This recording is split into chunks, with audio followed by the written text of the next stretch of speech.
They told you biological warfare started in World War I labs, that it's a modern evil.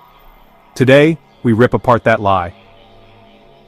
From poisoned wells in ancient Greece, to smallpox blankets in colonial America, and far darker chapters, they erased from your textbooks. This is the real history of biowarfare, and its terrifying modern legacy. Let's shatter the myth. 3,000 years ago, the Hittite Empire didn't just fight enemies. They weaponized plague victims, drive them into enemy lands. Biological terror, Bronze Age edition. Fast forward to 590 BC. Athenians sieging Kira didn't just cut supplies, they poisoned the water. How? Hellebore, a violently toxic plant. A deliberate chemical biological strike. Then came the Scythians, 4th century BC. Their innovation?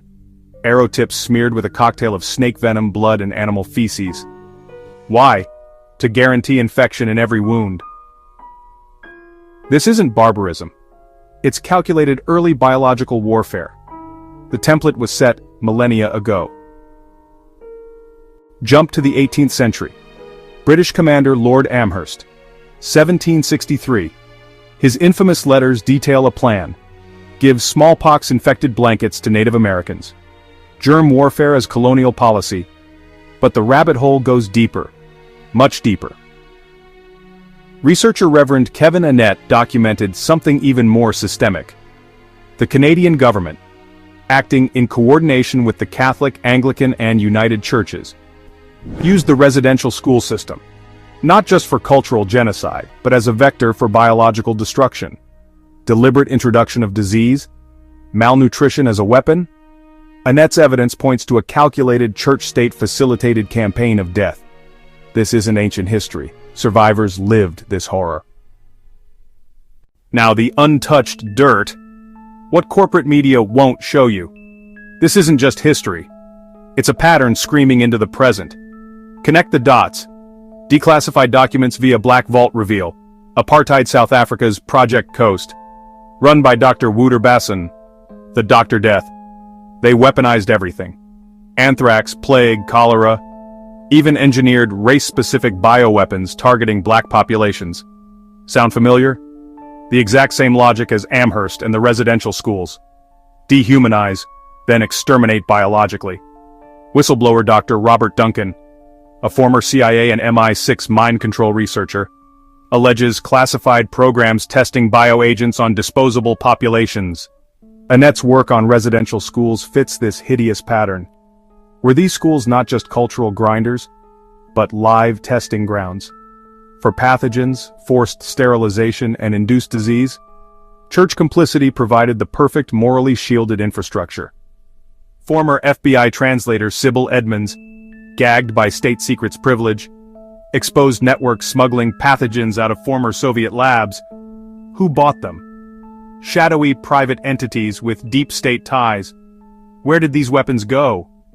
Edmonds implies they fuel false flags and targeted destabilization, a modern, deniable version of ancient tactics. Dr. Mikovits and researchers like Whitney Webb expose how U.S.-funded gain-of-function research in foreign labs, Ukraine, China, etc., mirrors colonial tactics. Here's their playbook. Outsource the dangerous bioweapons research, maintain plausible deniability, and potentially deploy the results against geopolitical targets, or even domestic populations under the guise of natural outbreaks. Here's what AI pattern recognition reveals. Connecting dots humans often miss. Target dehumanization is the constant. Every historical example. In the case of Hittites, it was enemy tribes. For Athenians, it was besieged foes. In Amherst case, it was natives. In Project Coast, it was the black South Africans. In residential schools, it was the indigenous population. In each case, it requires the target population to be stripped of humanity first. This psychological warfare precedes the biological attack. Institutional complicity is structural. Churches, in Canada's case, governments, in UK, Canada, and South Africa's case, academia, in gain-of-function labs, and intelligence agencies are always involved. Biological warfare isn't rogue actors.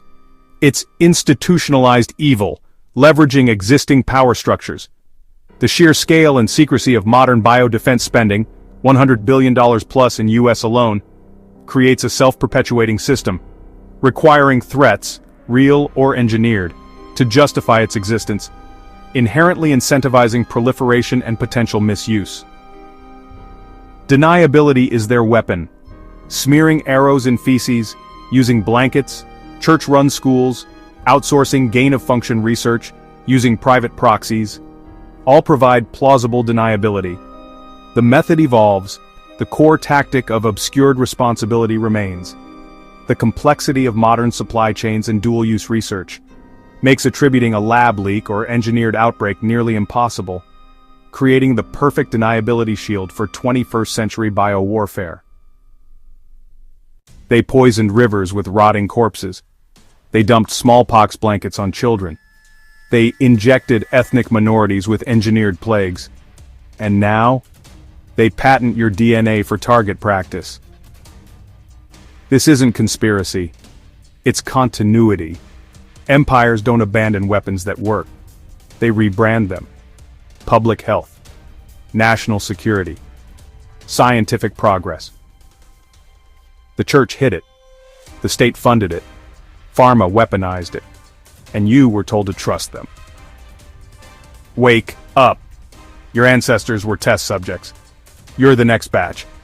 They will never stop until you make them.